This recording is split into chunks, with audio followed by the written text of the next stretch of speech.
नमस्कार, मैं हूं आपके साथ पयोधी शशि और आप देख रहे हैं किसका बंगाल। प्रधानमंत्री मोदी ने कोलकाता के ब्रिगेड मैदान से अपने 65 मिनट के भाषण में बारी बारी से बंगाल में कांग्रेस, लेफ्ट और ममता के राज पर निशाना साधा। उन्होंने ममता सरकार पर बंगालियों के सपने को चूर चूर करने का आरोप लगाया। उन्होंने कहा कि दीदी का रिमोट कंट्रोल अब कहीं और है। भ्रष्टाचार, हिंसा से लेकर परिवारवाद तक हर मुद्दे पर पीएम मोदी ने ममता बनर्जी को घेरा। ये लोग कह रहे हैं इस बार खेला होवे, खेला होवे, खेला होवे। वाकई ये लोग तो अनुभवी खिलाड़ी हैं। ये खूब खेलना जानते हैं। इन्होंने खूब खेला भी है। कौन से खेल बाकी छोड़ा है आपने?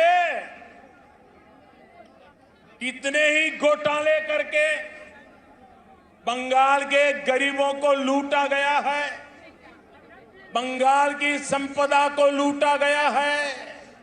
आपने क्या बाकी छोड़ा है? यहां तो अम्फान पीड़ितों के लिए भेजी गई राहत भी लूट ली गई।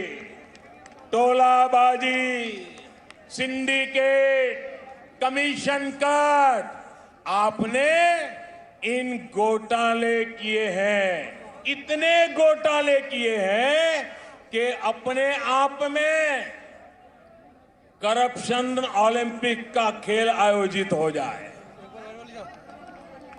हमें कहा जाता है कि मोदी अपने दोस्तों के लिए काम करता है। हम सब जानते हैं, बचपन में हम जहां पले बड़े होते हैं, जिनके बीच में खेले होते हैं, जिनके साथ पढ़े होते हैं, वो हमारे पक्के दोस्त होते हैं, जीवन भर के पक्के दोस्त होते हैं।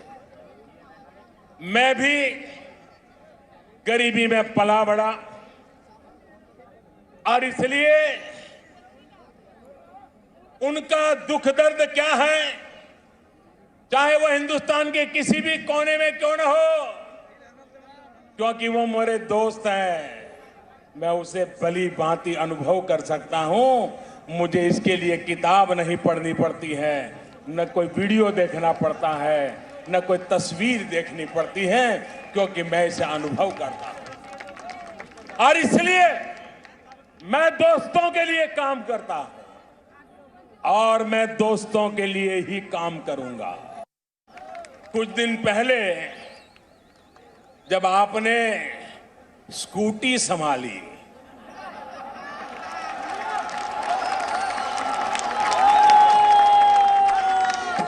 तो सब लोग प्रार्थना करते थे आप सकुशल रहे,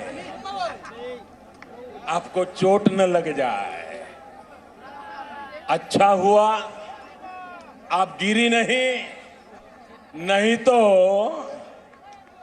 जिस राज्य में वो स्कूटी बनी है, उस राज्य को ही अपना दुश्मन बना लेती। जब आपकी स्कूटी भवानीपुर जाने के बाद बदल नंदीग्राम की तरफ मुड़ गई,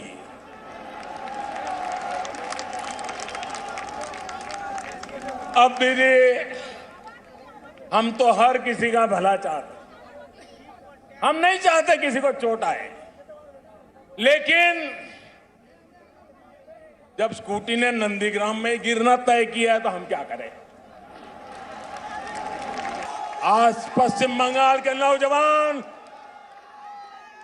यहां के बेटे बेटियां आपसे एक ही सवाल पूछ रहे हैं, दीदी बंगाल की जनता 10 साल के अनुभव के बाद आपको एक ही सवाल पूछ रही है। उन्होंने आपको दीदी की भूमिका में चुना था। बंगाल ने आपको दीदी की भूमिका में चुना था, लेकिन आपने खुद को एक ही भतीजे की बुआ तक सीमित क्यों कर दिया? आपने एक ही भतीजे की बुआ होने के मोह को क्यों चुना? बंगाल के लाखों भतीजे भतीजियों की आशाओं के बजाय आप अपने भतीजे का लालच पूरा करने में क्यों लग गई? आप भी भाई भतीजावाद के उन कांग्रेसी संस्कारों को छोड़ नहीं पाई जिनके खिलाफ आपने बगावत की थी। बहनों और भाइयों, मां माटी मानुष से विश्वासघात करने के बाद, इतना अन्याय करने के बाद अब इन लोगों ने एक नया नारा गढ़ा है। अरे दीदी, आप बंगाल की ही नहीं, आप तो पूरे भारत की बेटी है। आपको याद होगा मेरे लिए क्या क्या कहा गया है। कभी रावण कहा जा रहा है, कभी दानव कहते हैं, कभी दैत्य, तो कभी गुंडा। दीदी, इतना गुस्सा क्यों? साथियों, दीदी को मैं बरसों से जानता हूं। ये वो दीदी नहीं है जिन्होंने वामपंथ के अत्याचार के विरुद्ध आवाज उठाई थी। दीदी पर अब उनका अपना भी बस नहीं है। दीदी का रिमोट कंट्रोल अब कहीं और है। इसलिए वो ऐसी बातें कर रही है जो बंगाल की मूल सोच के विरुद्ध है, जो बंगाल की परंपरा के विरुद्ध है। अगर आज बंगाल में कमल खिल रहा है तो इसका कारण वही कीचड़ है जो आपकी पार्टी ने, आपकी सरकार ने यहां फैलाया है। आपने बंगाल को विकास के बजाय बंटवारे की तरफ धकेला, इसलिए यहां कमल खिल रहा है।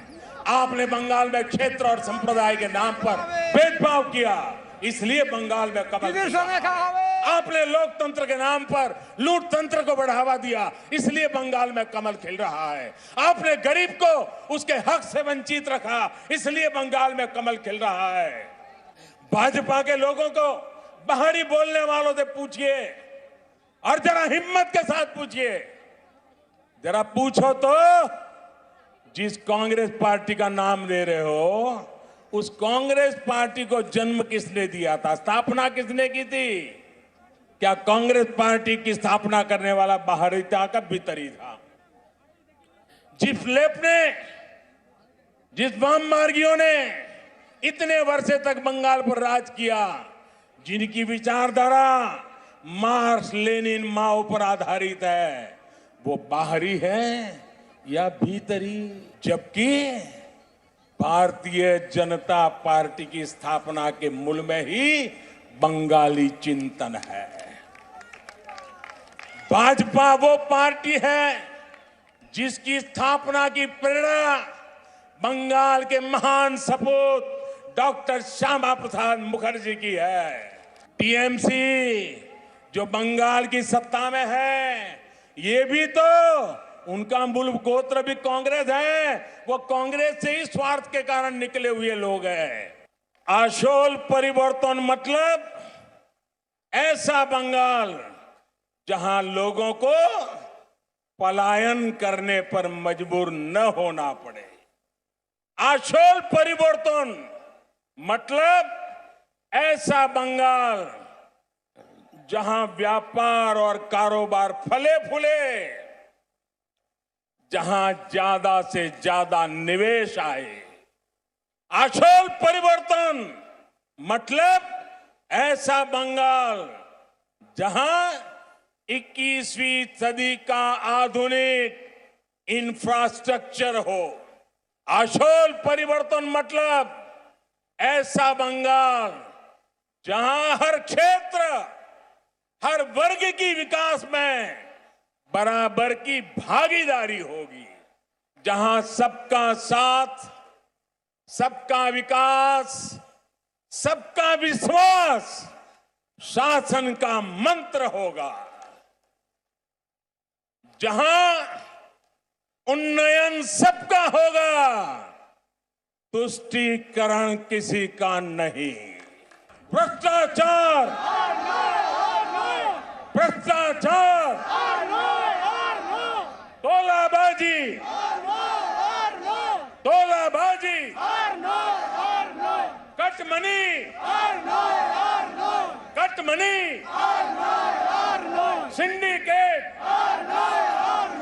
सिंडिकेट, बेरोजगारी, बेरोजगारी, हिंसा, हिंसा, आतंक, आतंक, तुष्टीकरण, तुष्टीकरण, अन्याय, अन्याय। Presenting B News app available on Google Play and App Store. Download it now.